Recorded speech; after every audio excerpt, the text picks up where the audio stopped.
Okay, I wanted to share as I learn about this new word, ad hominem, the ad hominem argument, which attacking your opponent's character or personal traits in an attempt to undermine the argument, so that you are the one that can be heard by putting the other person down, something like that, right?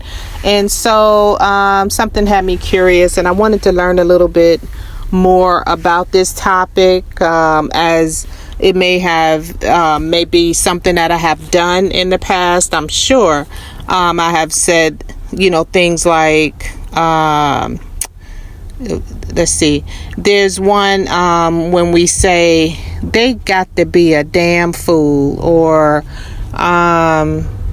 don't listen to them, they don't even do their own work at work. How they're going to explain something or talk to a group of people or anybody about anything when they can't even do their own work at work. Anything to diminish that person, to shut that person up, to make people look at you and not the other person, and especially during a discussion.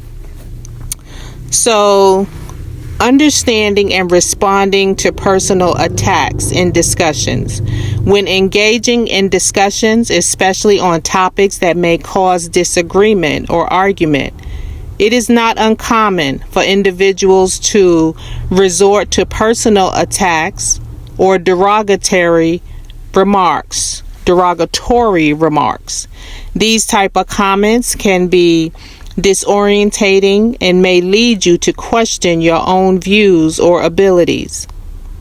So here's a step-by-step breakdown of how to understand and respond to these situations effectively. I know when it's being done to me, it doesn't feel good, and I want to be aware of it, because when I do it to other people, I'm sure it does not make them feel good. So recognizing the nature of the attack, for example, the phrase, "Are you slow or something?" is an example of a personal attack known as a ad hominem argument, which is an attempt to discredit someone's argument with personal attacks, right? I'm reading from the notes that I took on this, and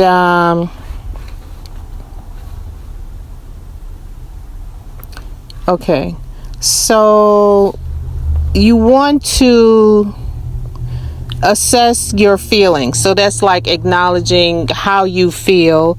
It's natural to feel defensive or self-doubting when faced with such remarks. Acknowledge these feelings without letting them dictate your response.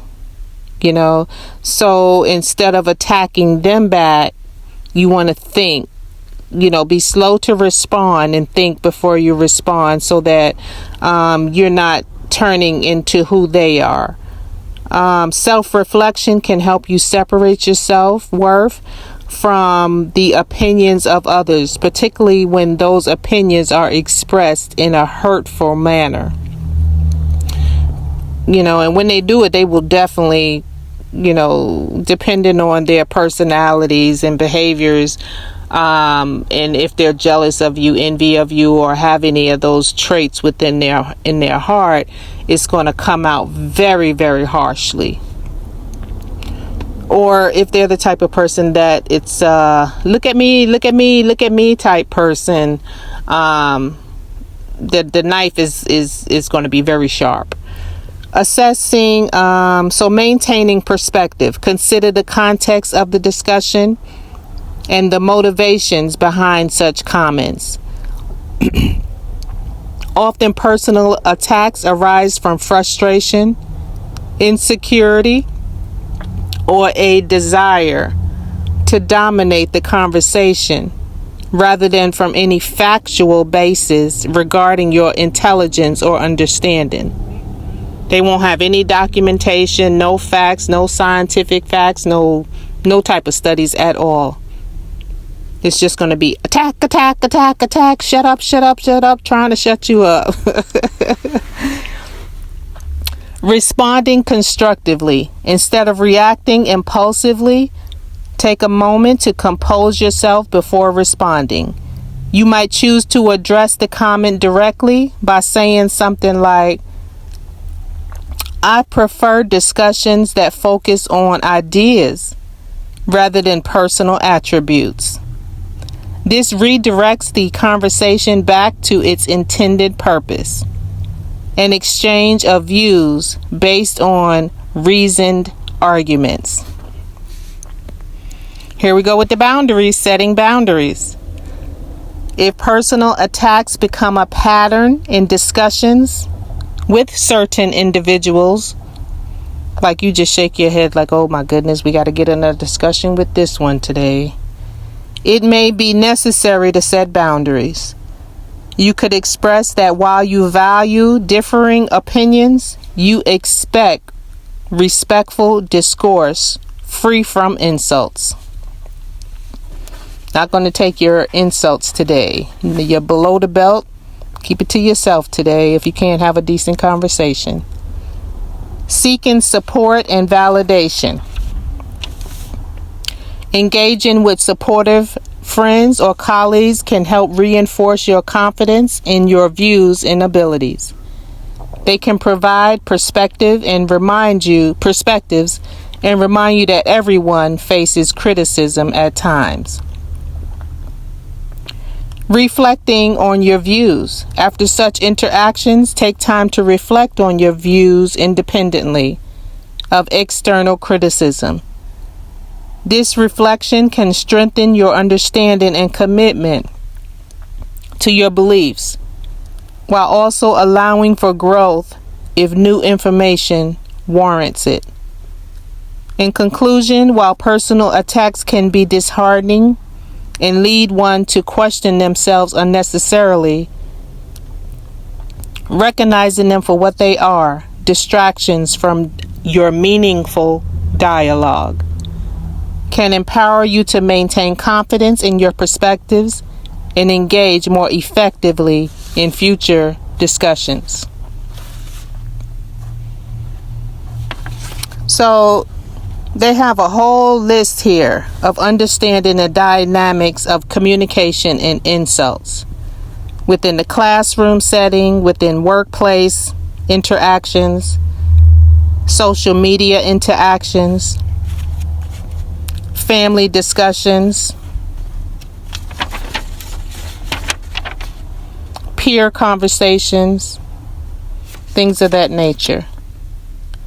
So when individuals communicate, they often have different styles, tones, and levels of understanding. The scenario described involves one person explaining something in a vulgar or derogatory manner while questioning the intelligence or comprehension of another person. This dynamic can be analyzed through various lenses, including psychology, social interaction, and communication therapy. I'm going to leave it right there and say, it's not you, it's not them.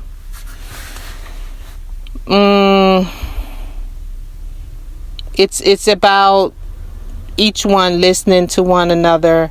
But when someone can't respect you and they keep going below the belt and attacking you on your physical, the way you look, the way you talk, the way you present, and they keep shutting you down and won't allow you to get your piece in to speak, that's when you realize you will not be devalued. Don't let anyone devalue you. And when you come in contact with those type of people,